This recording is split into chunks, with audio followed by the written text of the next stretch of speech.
Welcome, and thank you for tuning in. You're listening to the Beyond 50 radio program. I'm Daniel Davis. Many of us want to have a certain sense of certainty when it comes to understanding what the future holds for us. After all, in these tumultuous times, it's kind of good to feel a little bit of steadiness as we take each step forward into the unknown.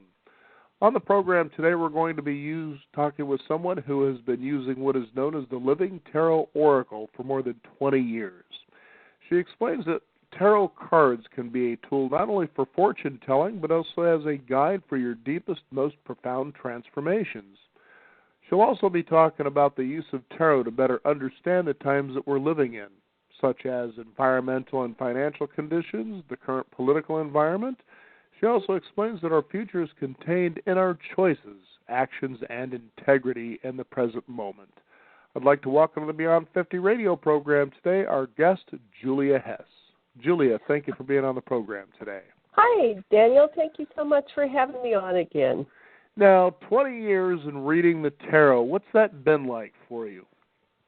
Oh, that's a great question. It's been like having a friend that I can count on to talk to anytime I need or want or desire.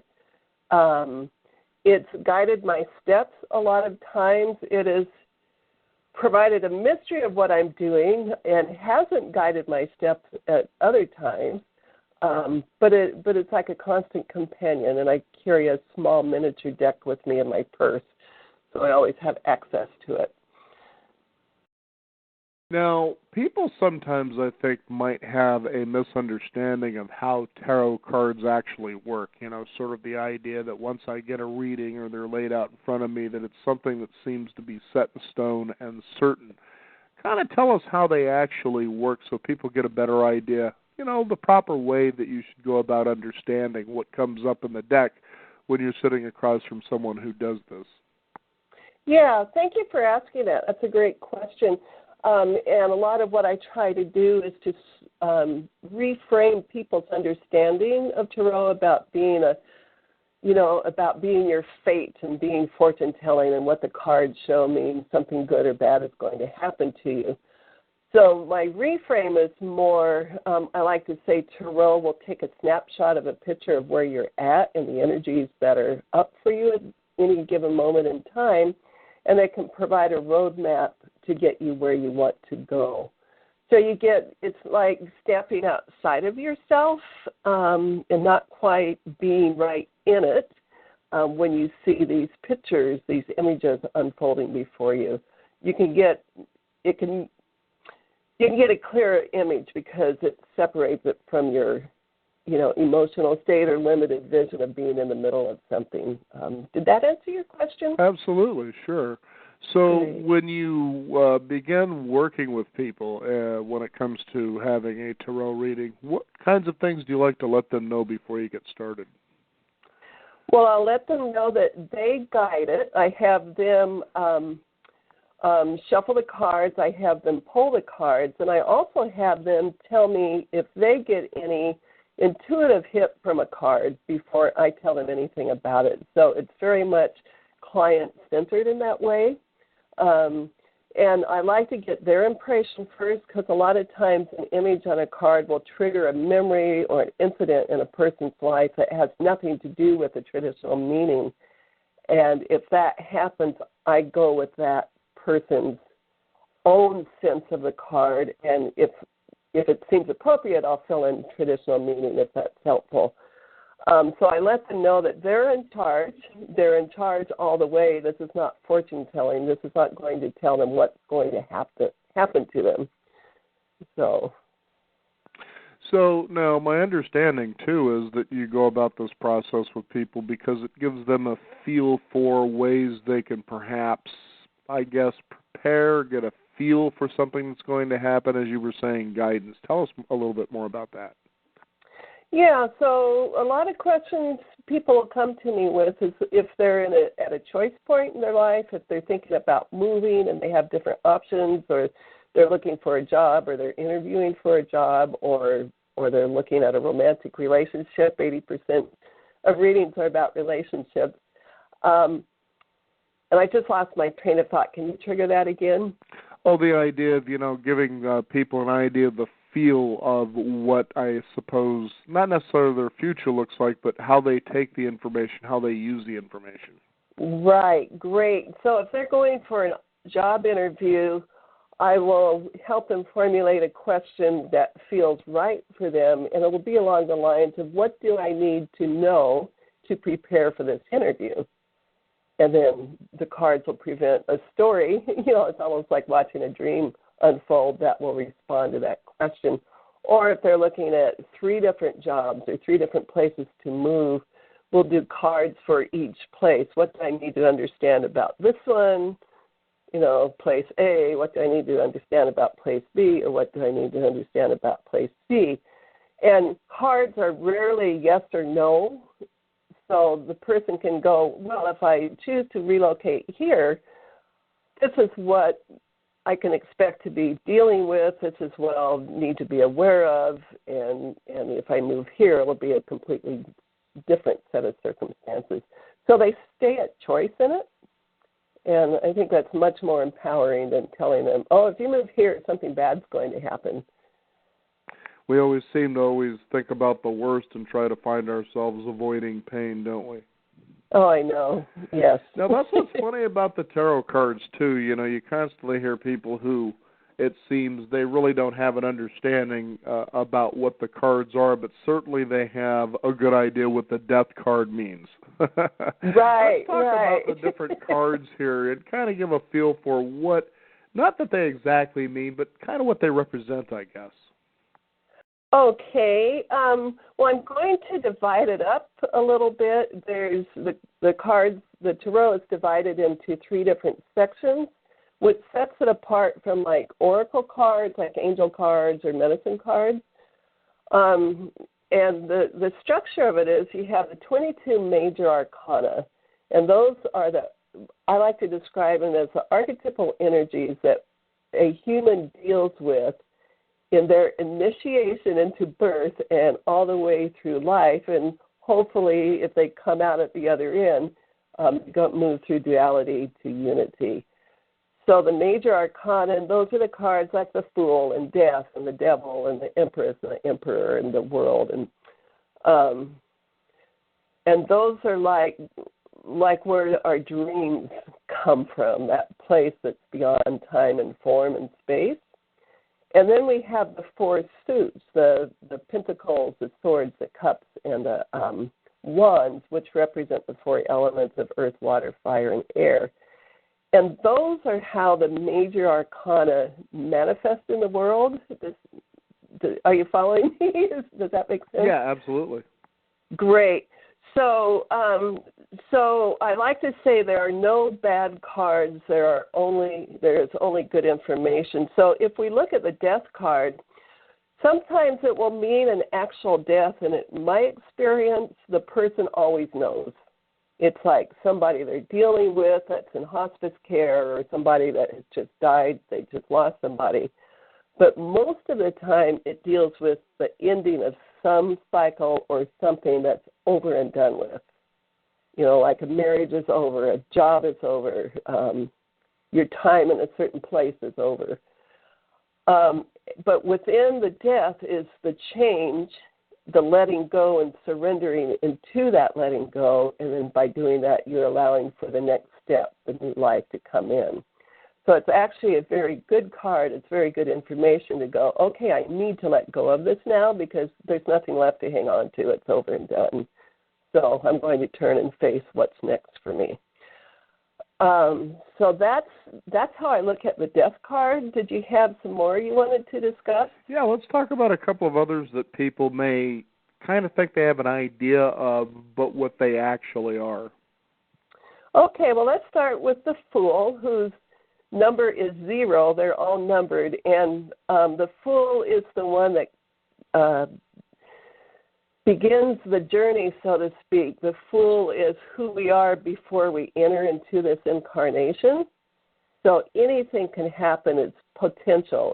It's like the egg, that you're about ready to hatch out of. And people like to think, oh, the Fool's like either ridiculously dangerous and about ready to walk off a cliff, or they have this sacred fool archetype image of it, somebody that, oh, I'm going to be taken care of no matter what I do.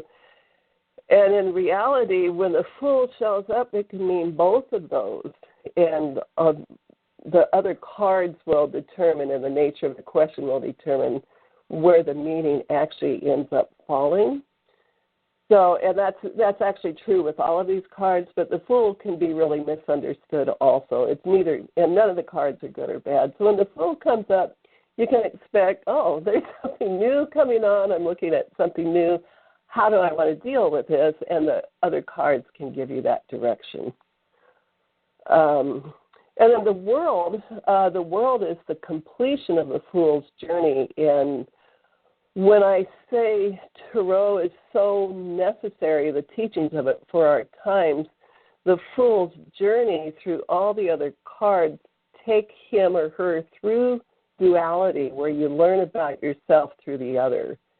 And you go through all these stages, and by the time you come to the end of the world, ideally you come back into unified consciousness where you recognize you're in a connectedness with all life. All living things. Gotcha. Now, as I was talking about earlier in the program, that you also like to see about how these can be applied to the use of our times. Tell us about some of the things that I suppose, as you've laid these out, that you've come to see that can give us guidance about what's going on in the world around us today. Well, I did a reading in answer to that question today. Would you like me to talk about that? Yeah, please. It gives a great example of how to actually use the cards. So I asked, what message does Tarot have for us now, and now in these times? And so I drew 3 cards. I love drawing 3 cards. That's the majority of the readings that I do is with 3 cards.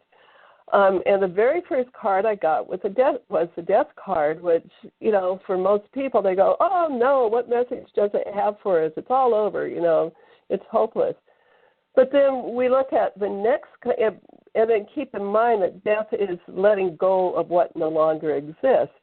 And that, when we look around us in the world, systems, environmental, political, economic, are collapsing all around us. So let go, What do? We let that go, and we look for what new is rising up. And then the next card is it's called the Four of Pentacles, and it shows an image of a small king kind of crouched on a chair. It's not even a throne, and he has a gold coin on his head, and he has his feet resting on gold coins, which are flat on the ground, and then he's holding one over his heart, and his body posture is very contracted. It's like he's trying to hold on. The pentacles are physical resources, so he's trying to hold on with everything he has. And you can see how that's going counter to what death is asking us to do by letting go. He's hanging on. And then the final card in these 3 is the Nine of Swords, which we refer to as the Nightmare card. And it shows a woman sitting up in bed, and it's dark, and there's swords over her head, and her face is covered with her hands, and she's just in despair.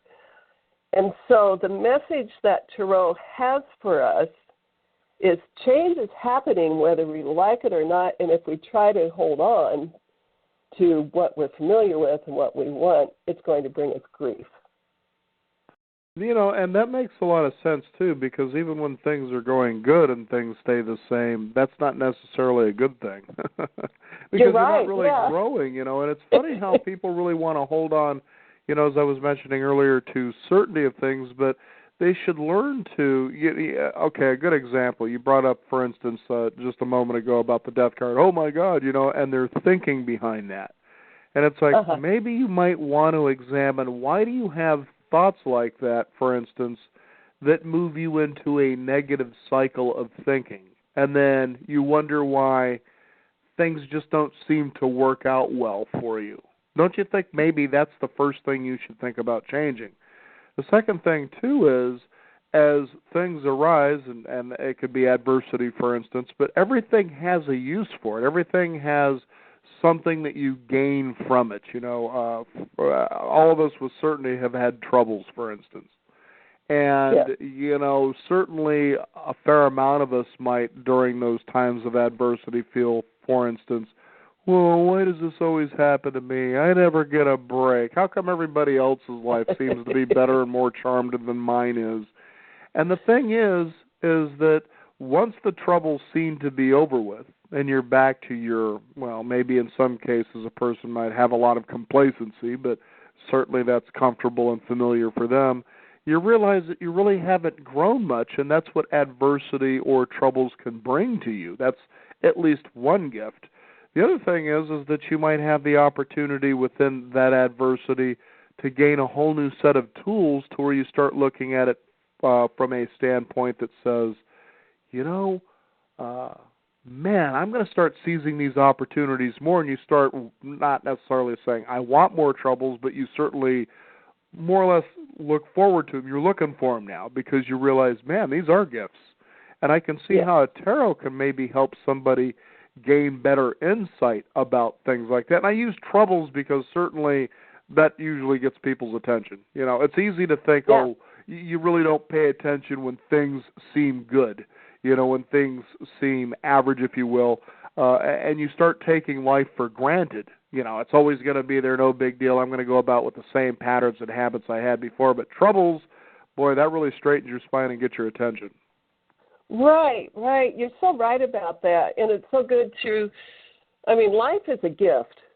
Anything that life throws into us, there's a gift in it somewhere. And nothing in nature is static.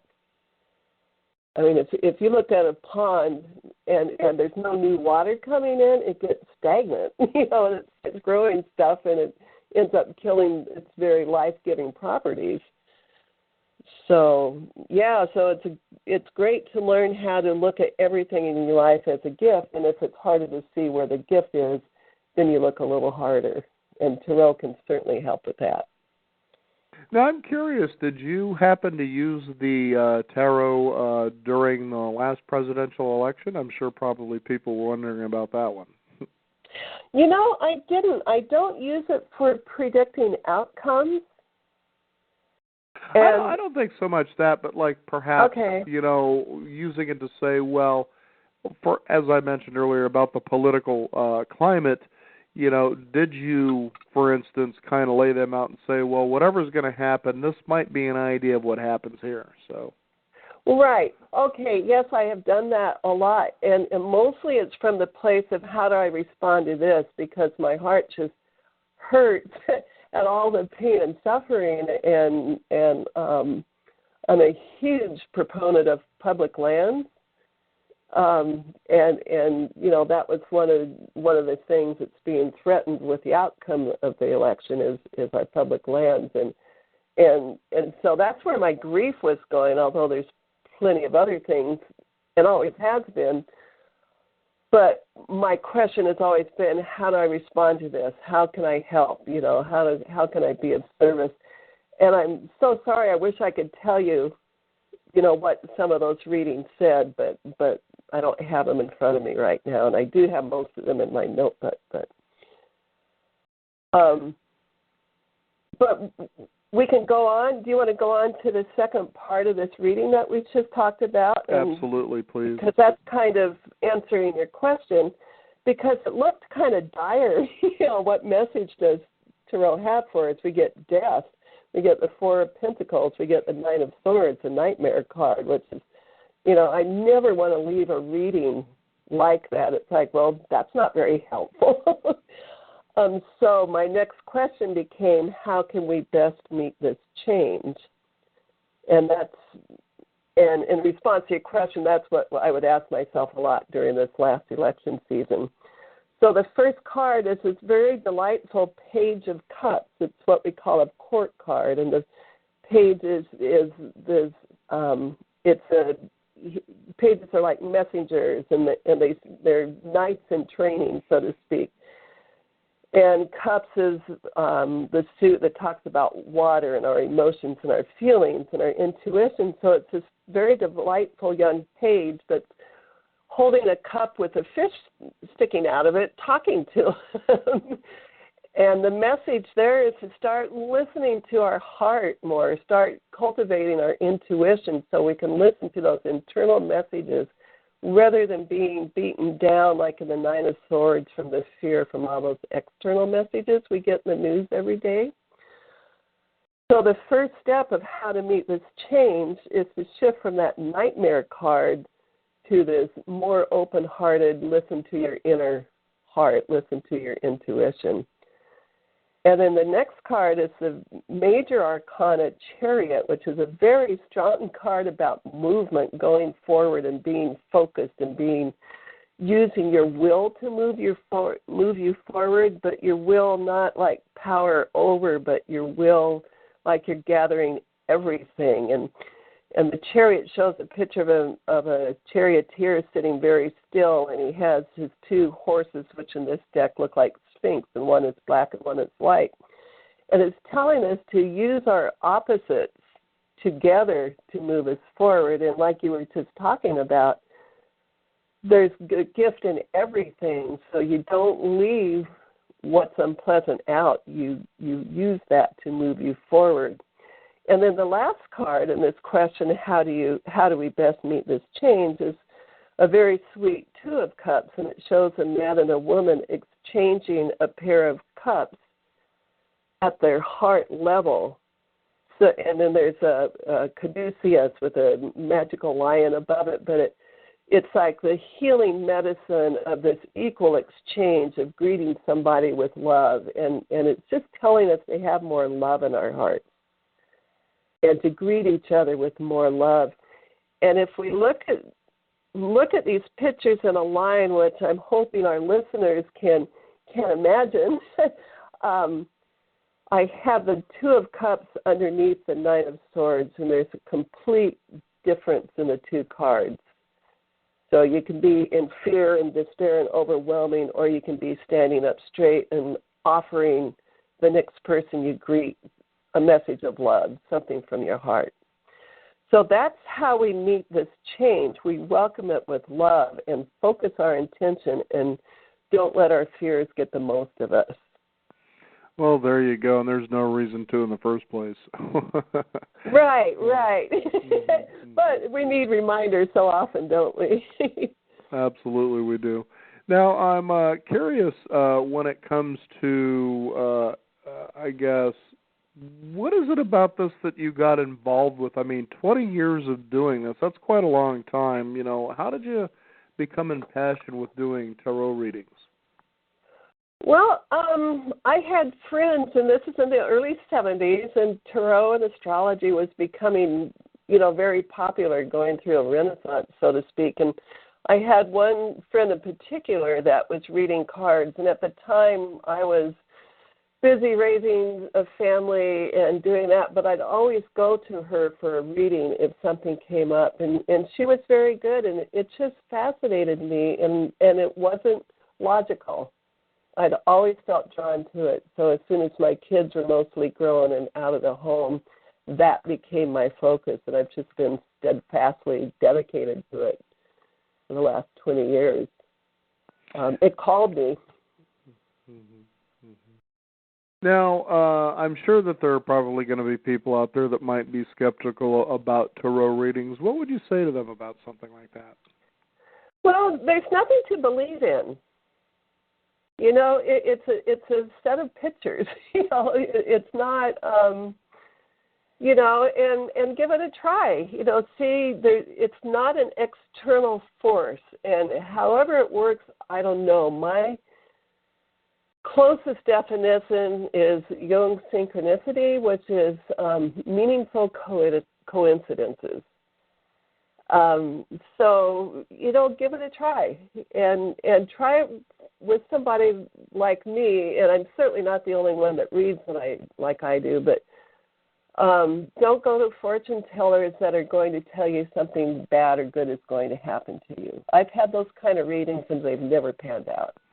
Yeah, that's always encouraging to know something like that as well, certainly. Yeah. Now, is this something that you can do by phone or Skype, anything like that, so our listeners out there who may be out of the area that you're in will be able to, take a look at something like this? Absolutely. I do most of my readings via Skype or phone, and I will do them even if they don't have cards, and I can describe them much like I just did here to you.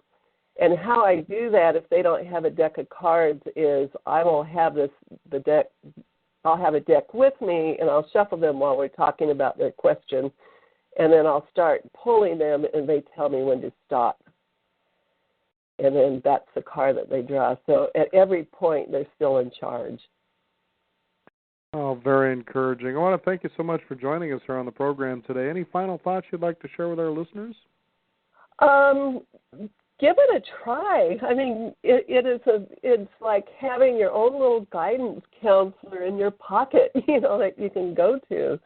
And find a good teacher. I teach classes. There's a lot of great teachers out there. Buy a deck and start exploring and enjoy it for the art, if nothing else, because it's also like these miniature art galleries that are just fantastic. And it's a lot of fun, too, isn't it?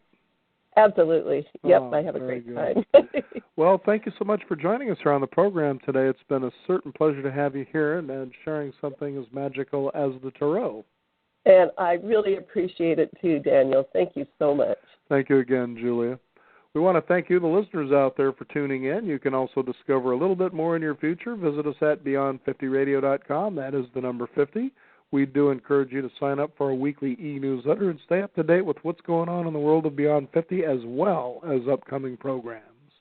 I'm Daniel Davis. Thank you for joining us. This is the Beyond 50 radio program. And remember, live your day past halfway.